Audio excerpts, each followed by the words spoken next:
ஹரே கிருஷ்ணா.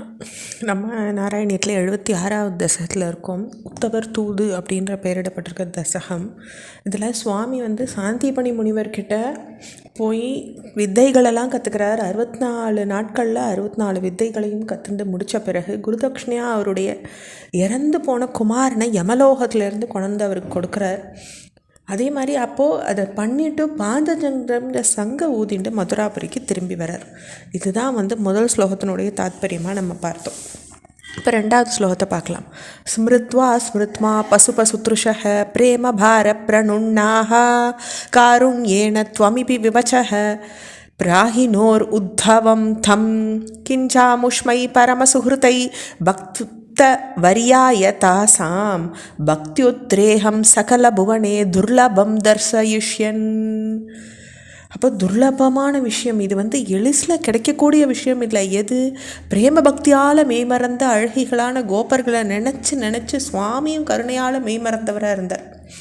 மேலும் உலகம் முழுசும் அடைதற்கு அரியதான அவளுடைய பக்தியின் மேன்மையை பக்தர்களில் சிறந்தவரும் உத்தம சிரேகிதரமான உத்தவருக்கு காட்டணும்னு நினச்சார் சுவாமி. அப்போ அந்த இடத்துக்கு உத்தவரை அனுப்பி வைக்கிறார்.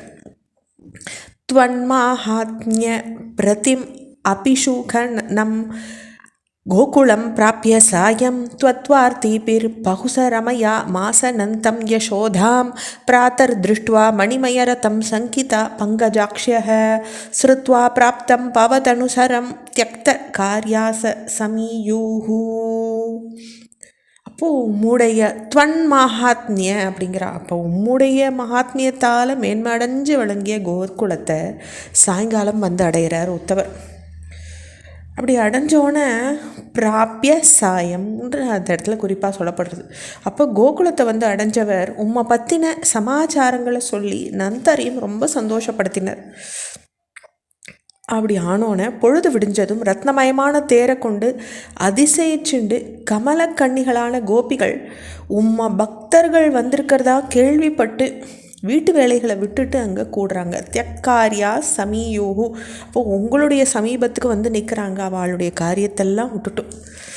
திருஷ்டுவா சைனம் த்வது பமலசத் வேஷபூஷாபிராமம் ஸ்மிருத்வா ஸ்மிருத்வா தவ விலசிதான் உயுச்சை கைஸ்தானி தானி ருத்தாலாபாஹ கதமிபி புனர் கத்கதாம் வாசுமூச்சுஹு சௌஜன்யாதின் நிஜபரபிதாம் அபயலம் விஸ்மரந்தியஹ. அவள் உம்மா போலவே ஆட ஆபரணங்களால் அலங்கரிச்சுண்டு விளங்கின உத்தவரை பார்த்து உம்முடைய பல லீலைகளை நினச்சி பேசி அடங்கியவர்களா தான் ஒரு வேற்றுமையை முற்றும் மறந்து அவருக்கு செய்ய வேண்டிய மரியாதைகளையும் மறந்து எப்படியோ தழுதழுப்போடு பேசலாம் ஆரம்பித்தாங்க. அதாவது வந்தவாளை கவனிக்க கூட அவளுக்கு தெரியலையாம். நீங்கள் உத்தவர் கிருஷ்ணர் பற்றின சமாச்சாரங்களை சொல்ல ஆரம்பித்தோன்னே அதுலேயே மெய் மறந்து வந்தவரை கவனிக்கணும்னு கூட அவளுக்கு தெரியல அப்படின்றத சொல்கிறாங்க.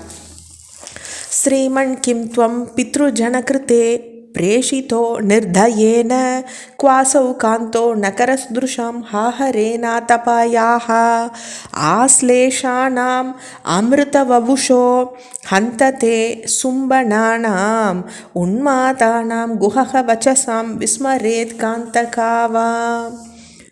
அப்போ ஸ்ரீமானான உத்தவர் ஸ்ரீமன் கிம் துவம். அப்படி உத்தவர் எங்ககிட்ட சித்த கூட தயையில்லாத கிருஷ்ணனால் தாய் தந்தையர்கிட்ட தூதர்களாக அனுப்பப்பட்டீங்களா? பட்டணத்து அழகிகள் காதலனாகிவிட்ட அந்த கிருஷ்ணர் எங்கே? இப்போ நீங்கள் கிருஷ்ணர் வராமல் அவர் எப்படி அப்படி தயதாட்சணி எல்லாம் உங்களை அமுச்சு வச்சார் அப்படின்னுட்டு அந்த பெண்கள் கேட்குறாங்க. ஹரே நாதா காந்தா, எங்களை காப்பாற்றும். அமிர்தமயமான உம்முடைய திருமேனியை படைச்சு உம்முடைய அணைப்பையும் முத்தங்களையும் மனசை பித்தாக்கிற அந்த கபட மொழியை நாங்கள் எப்படி தான் மறப்போம்? எந்த பெண்ணால் தான் அதை மறக்க முடியும்னுட்டு கோபிகைகள் ரொம்ப ஸ்லாகிச்சுக்கிறாங்க. கிருஷ்ணர் வராததை அவளால் தாங்கவே முடியல. தொடர்ச்சியை அடுத்த பகுதியில் பார்க்கலாம். ஹரே கிருஷ்ணா.